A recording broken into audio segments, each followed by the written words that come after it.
God is good. All the time. It is good to be together today. We're glad that you are here. A couple of things before we get into our lesson. As Mike already mentioned, we are hoping to take a group to the Challenge Youth Conference in Gatlinburg, Tennessee this year. It's going to be in February. There are information sheets in the foyer, so any of our young people 13 and up, or any adults who are interested in going as chaperones and possibly driving or helping in other ways, check that information sheet, and we'll give you some better understanding of what our plans are, and you'll be hearing more about that in the coming weeks. Also, with our young people, with our youth program, I want to mention that on Sunday, October the 24th, that Sunday following the morning service, we're going to have a lunch over in the Annex building for our families with children, and that's children of all ages.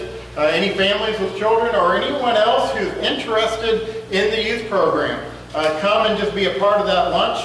We won't take long. We're going to have tacos in a bag, and then if you want a healthy option, we'll have basically a salad bar there for you to choose whatever you want on a more healthy note. But we're just going to eat and kind of talk about the future plans and things we want to do for the program, share ideas and that kind of thing. And so anyone who has an interest in that, we encourage you to be here on October 24th. And then we want to remember that on November 7th, Sunday, November 7th, we're going to be having a singing over in Brooksville at Desney's farm, I guess you call it. Does it qualify as a farm? We'll call it a farm. It has a barn, has a pig. It's a farm, right? That qualifies. We're going to have a singing over there. We're going to spend some time in worship that evening together out there, singing some songs of praise and just fellowshipping together as well. And it's going to be a big event. We've invited a number of congregations to be a part of that. Neil Farr, many of you know Neil. He's going to be bringing a group from his congregation. He's going to be there with us. There are a couple of other congregations that are probably going to be joining us with it. So we want to have a big event. We encourage everybody to come out and be a part of that on Sunday evening, November the 7th. And we plan to be outside singing if possible. But if weather doesn't permit in November, we should be okay. But if weather doesn't permit, we'll be in the barn. But I encourage you to be a part of that. Let's get into our lesson this morning. Have you ever found yourself in a place that you just don't want to be? And I'm not talking about physically. I'm talking about emotionally. Just a place where you just don't want to deal with it. You don't want to be in that situation. I will be honest with you. There are times when I preach, when I'm preaching probably more to myself than I am to the congregation.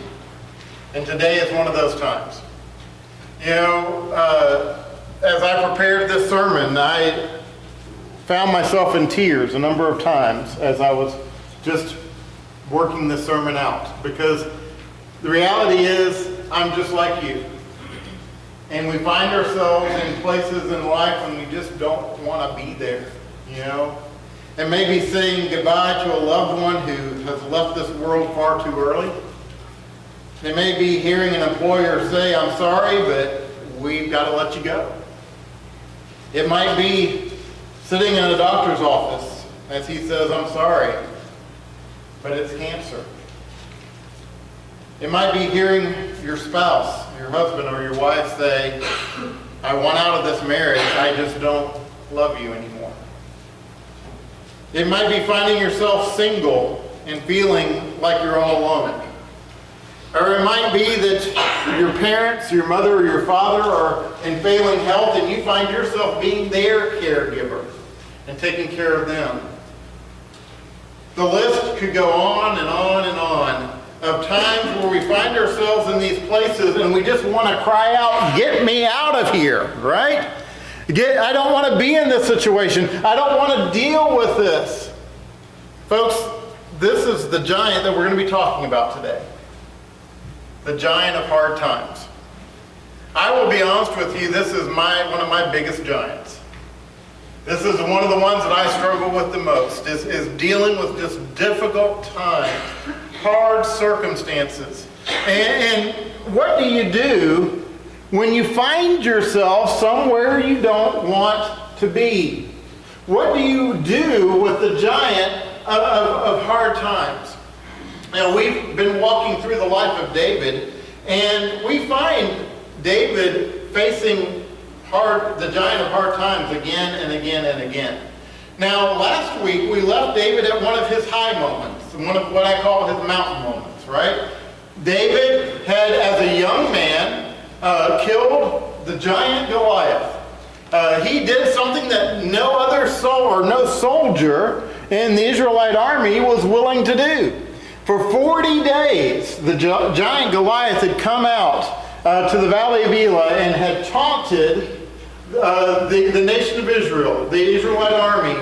And for 40 days, day in and day out, he had said, "Give me your greatest warrior. Give me your mightiest man. And if he can kill me, we will be your servants. But if I kill him, then you're going to be our servants." For 40 days, the nation of Israel cowered in fear. And finally, here comes David onto the scene. Wasn't even a soldier. And yet, he performed the duty of a soldier that day as he killed Goliath. That was one of David's high moments. But David faced the giant of hard times on many occasions. He lost a child.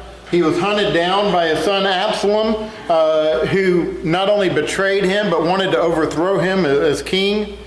And he had to run from this maniacal, murderous Saul for years. For years, he hid in caves. He ran for his life because Saul wanted to kill him.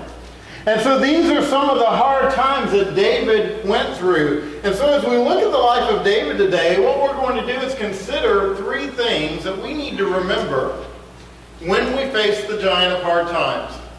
And our text this morning is going to be 1 Samuel chapters 21 and 22. 1 Samuel 21 and 22. And as we come to this part of the story, of David's story, David is running from Saul. Now, back in chapter 20, we see there that Saul's son Jonathan, who was David's closest friend, tells David to run for his life. He says, "My dad's gone crazy. My dad's coming after you. You need to run." And so that's where we pick up in chapter 21, where David is running for his life and he begins hiding in caves. And let's just, in order to kind of get a visual here of what we're looking at, let's kind of walk through this.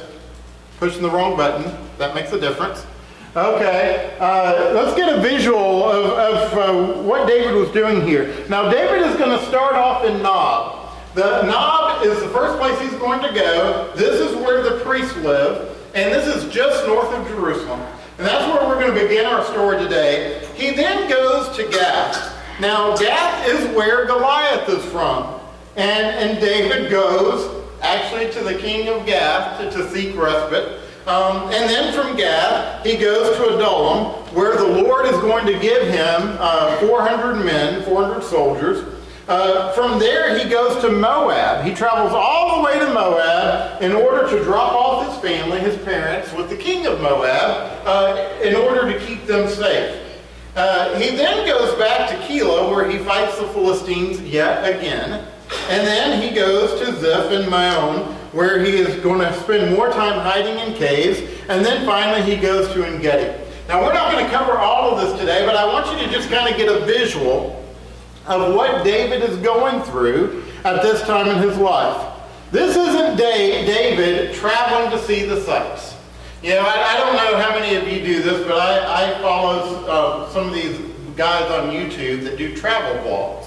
You know, and all they do is they just travel around. And that's their job. They get money off of, I don't know, social media, or I don't know how to do it. They get money, and they just spend time traveling around, seeing the sights. And so they'll go all over the country, some of them all over the world, just seeing the sights because that's just the thing to do.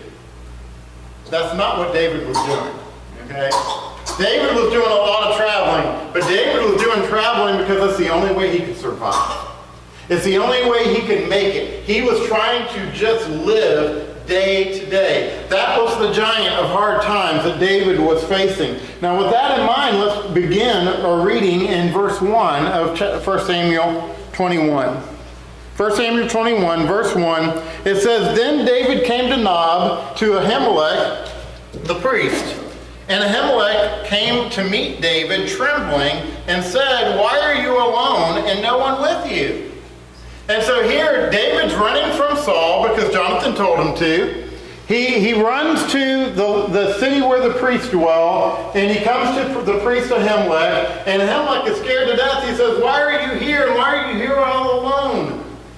Look at what David says, beginning in verse 2. And David said to Ahimelech the priest, The king has charged me with the matter, and said to me, Let no one know anything of the matter about which I send you, and with which I have charged you. I have made an appointment with young men for such and such a place. Now stop there for a moment. Picture what's happening. David is running away from King Saul. He's running for his life. He comes to the priest. The priest says, Why are you here? And what does David say? I'm on official secret business of the king. Right? Folks, that was a lie. That was not the truth. He was running for his life from the king. And he adds even an extra point to this. He says, I'm on official business from the king, and he sent me here to meet with some men. And so he's laying all this fairy tale out for Ahimelech here. Verse 3, it says, David says, Now then, what do you have on hand? Give me 5 loaves of bread, or whatever is here. And the priest answered David, I have no common bread on hand, but there is holy bread, that the young men have kept themselves from women. Now, here's David alone, right? But he's hungry. He's hurting. And so David deceives Ahimelech, the priest, by implying that he's on official business of the king. And so he needs this bread for him and all these guys he's going to be meeting with. Now, this consecrated bread that the priest is talking about here, this is the showbread that we read about in Leviticus.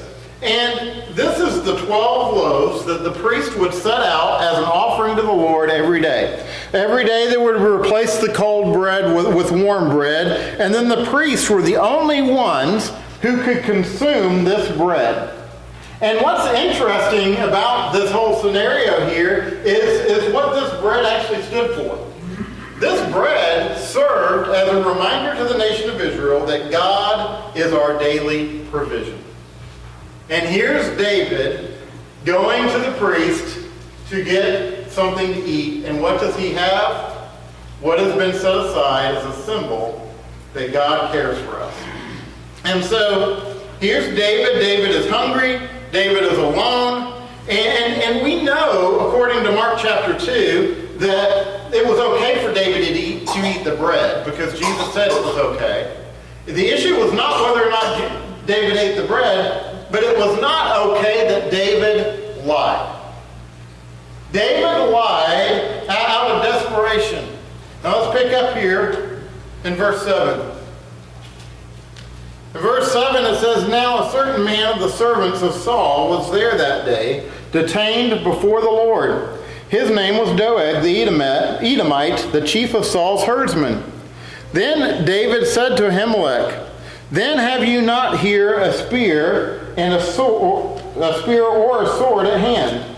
I have brought neither my sword nor my weapons with me, because the king's business required haste. All right, here he is. Here's David. There's a side note here in verse 7 that says, oh, by the way, one of King Saul's men just happened to be there to see all this happen.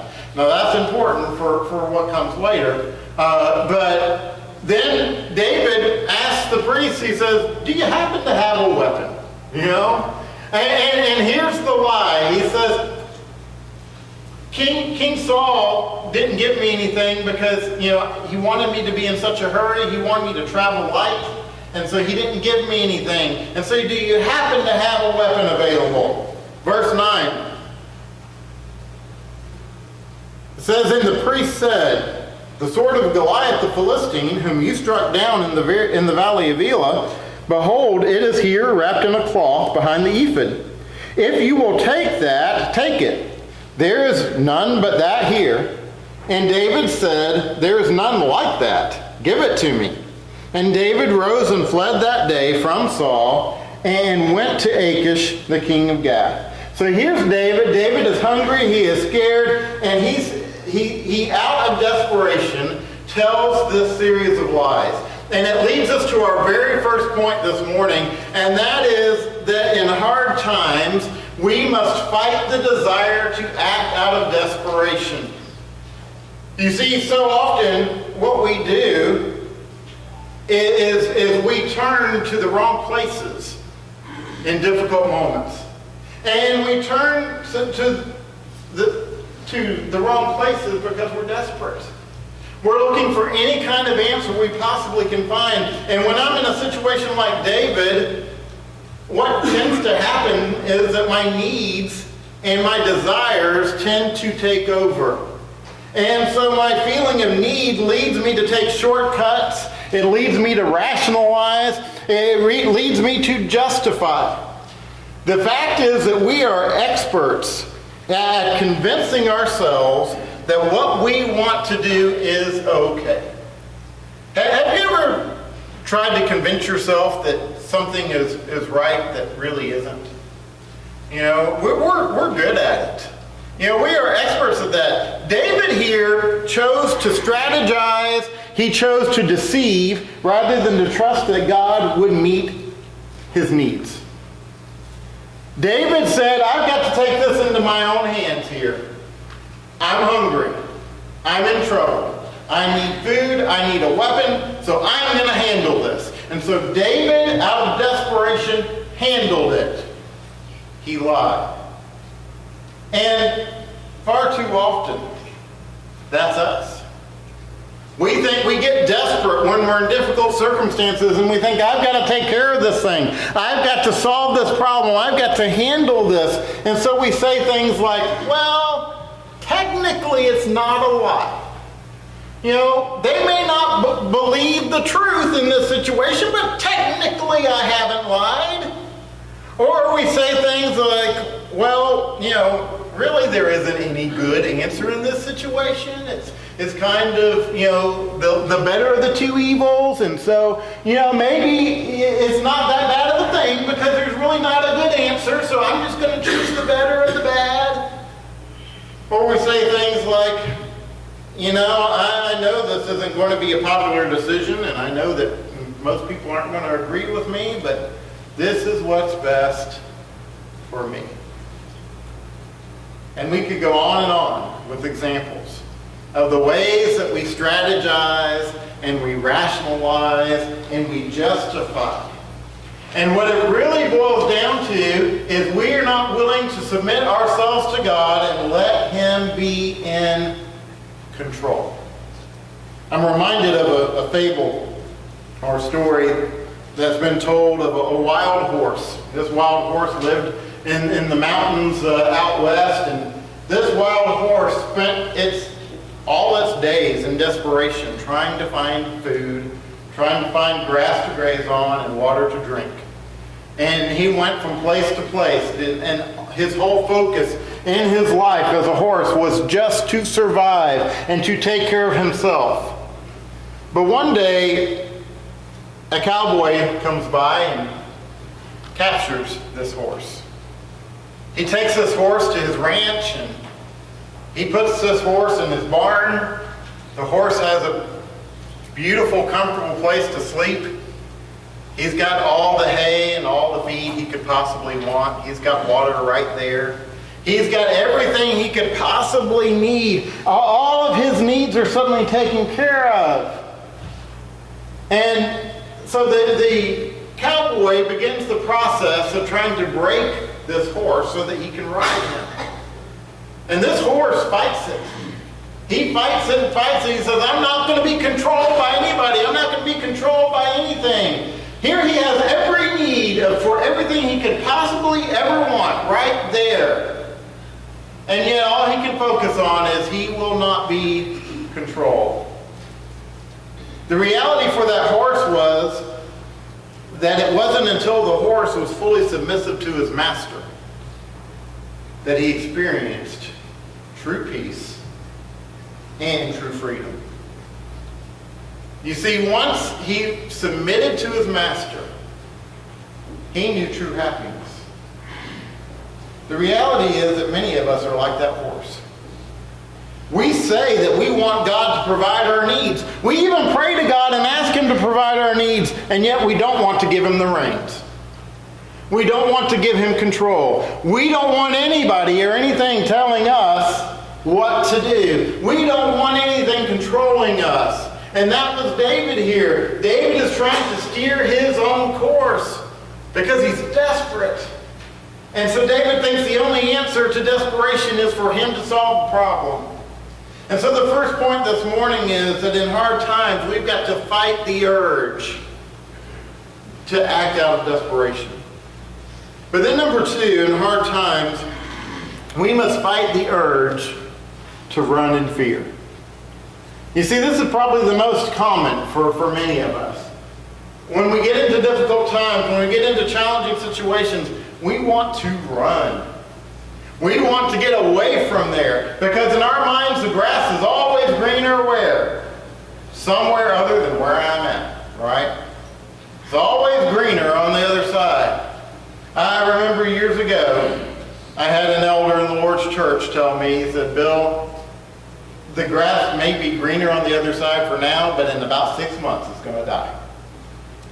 And his point was, it may look good to run. It may look good to flee from a bad situation. But 9 times out of 10, when we run from one bad situation, guess what? We're going to run to another. Look at what happens with David here. Let's pick up in verse 10. It says, And David rose and fled that day from Saul and went to Achish, the king of Gath.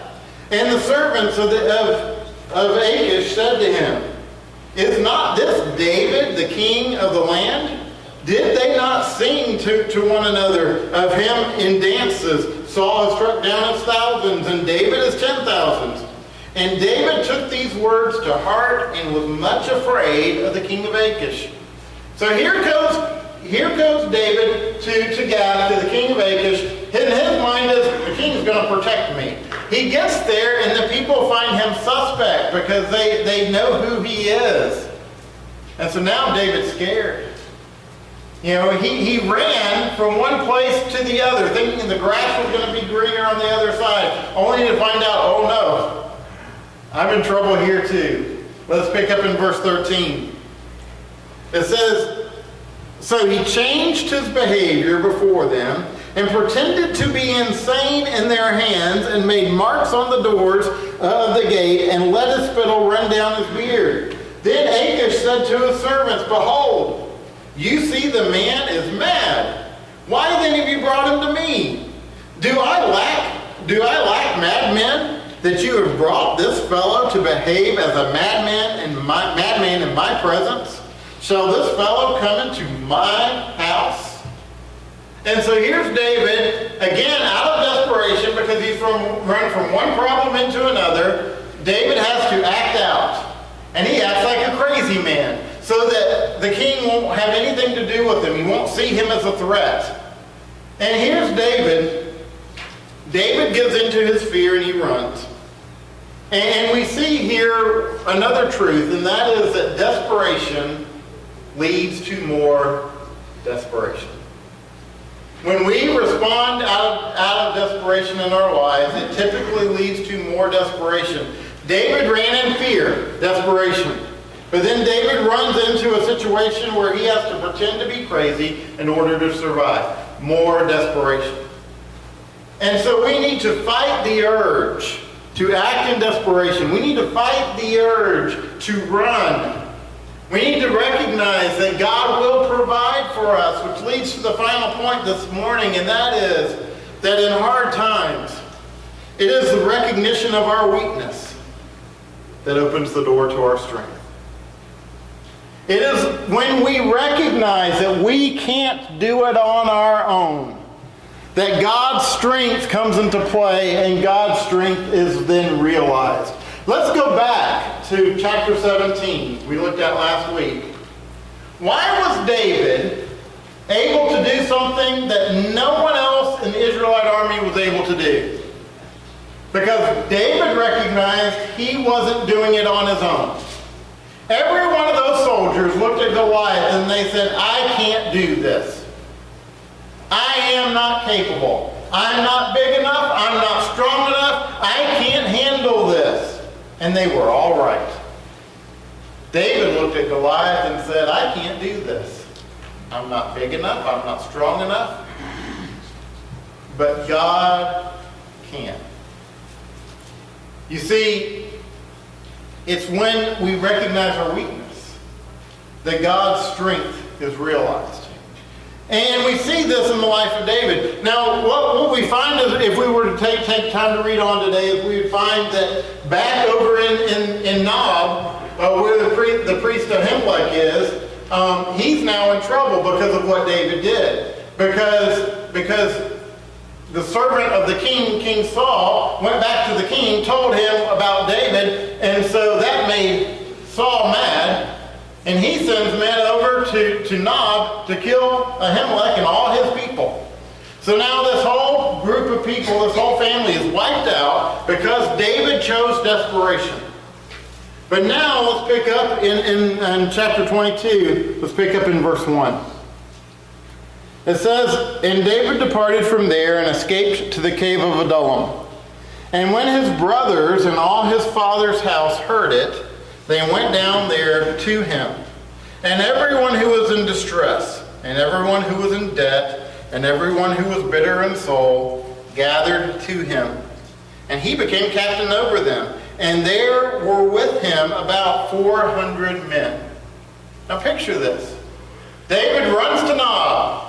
He gets some food, he gets some weapons. He then runs to Gath. He realizes he's in trouble there, so he runs again, but finally he goes to Adullam. He finds a series of caves, and David stops. For the first time in all this process, David just stops. And guess what God does as soon as David stops? He sends David's family there to comfort him. He also sends 400 men, all those who were hurting, all those who were challenged, all those who were struggling. He sends these 400 men to fight with David, alongside David. And so David finally takes time to stop. And that's when God sends help. Verse 3. And David went from there to Mizpah of Moab. And he said to the king of Moab, Please let my father and my mother stay with you till I know what God will do for me. And he left them with the king of Moab, and they stayed with him all the time that David was in the stronghold. Then the prophet of Gad said to David, Do not remain in the stronghold. Depart and go into the land of Judah. So David departed and went into the forest of Hereth. So look at this progression. David's hiding in the caves, the stronghold. He's there being protected. God sends him his family to comfort him. God sends these 400 men. And then David takes his parents, his family, he takes them to Moab to be under the king's protection. And he returns. And he stops and he waits on the Lord. And so what does God do? God sends a prophet to speak to David and to direct David's path. And this prophet says, David, leave the stronghold, and this is where you need to go. I want you to notice this morning what happens when David takes time to finally stop running.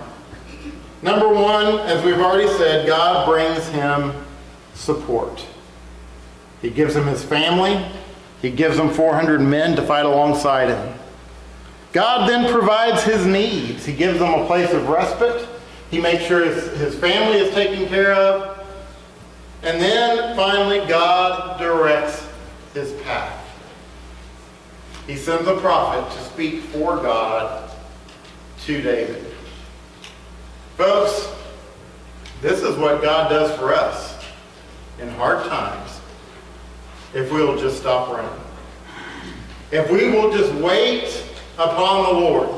If we will just put our trust in him, God will bring the support that we need. He will provide our needs, and he will direct our paths. But we have to be willing to stop and trust in God. If we're going to constantly run out of desperation, if we're going to constantly try to direct our own paths and try to figure it out on our own, then desperation is going to lead to desperation, and we're going to have more hard times after more hard times. But if we will just stop and trust in the Lord, then he will give us the support that we need. He will provide our needs, and he will direct our paths. You know, my wife and I, like you, have been through some challenging times in our lives. And I think to those challenging times, in every single time, God has used my fellow Christians, his children, to hold me up, to hold us up. Every time, he's given us the support that we need. He's provided us also with the needs that we had at the time, and every single time he has directed our paths. That's what God does if we will stop running, if we will recognize our weakness, and let God work. As I was preparing this lesson, my mind kept going to the 27th Psalm. And I just want you to listen to the words of the first 8 verses. I'm going to try to get through them. I don't know exactly when David wrote this song, but my guess is, and I like to think, that he wrote this during this moment in his life. At a time when he was running for his life, he was hiding in caves, and he needed God. The Lord is my light and my salvation. Whom shall I fear? The Lord is the stronghold of my life. Of whom shall I be afraid? When evildoers assail me to eat up my flesh, my adversaries and foes, it is they who stumble and fall. Though an army encamp against me, my heart shall not fear. Though war arise against me, yet I will be confident. One thing I have asked of the Lord, that I will seek after, that I may dwell in the house of the Lord all the days of my life, and gaze upon the beauty of the Lord, and to inquire in his temple. For he will hide me in the shelter in the day of trouble. He will conceal me under the cover of his tent. He will lift me high upon a rock, and now my head shall be lifted up above my enemies all around me. And I will offer in his tent sacrifices with shouts of joy. I will sing and make melody to the Lord. Hear, O Israel, when I cry aloud. Be gracious to me and answer me. You have said, seek my face. My heart says to you, your face, Lord, do I seek.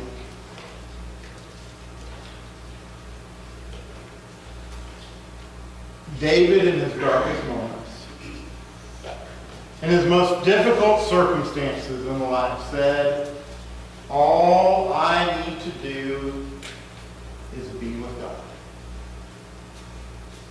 He says, Lord, I want to dwell in your house forever. I want to worship you forever. And then in verse 8, to me, one of the most beautiful statements ever uttered. David says, God, you told me to seek your face, and God, all I seek in my life is your face. All I desire, all I look toward is to be with you. What do you do in hard times? What do you do when you face the giant of difficult circumstances? Do you try to handle it yourself?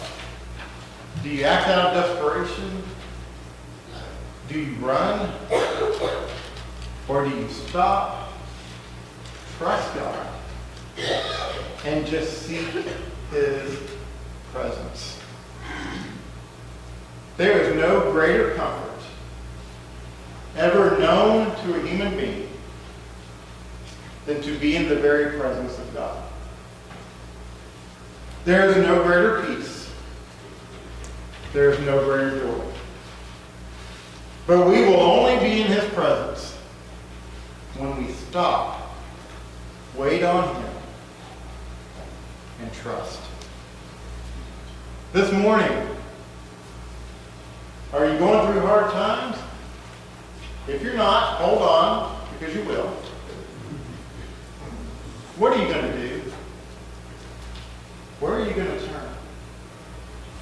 Are you going to give in to the giant? Or are you going to trust the one who saves, who helps, who heals? The choice is yours. The giant is there. What will you do? If you're subject to invitation, we invite you to come. We stand together as we sing.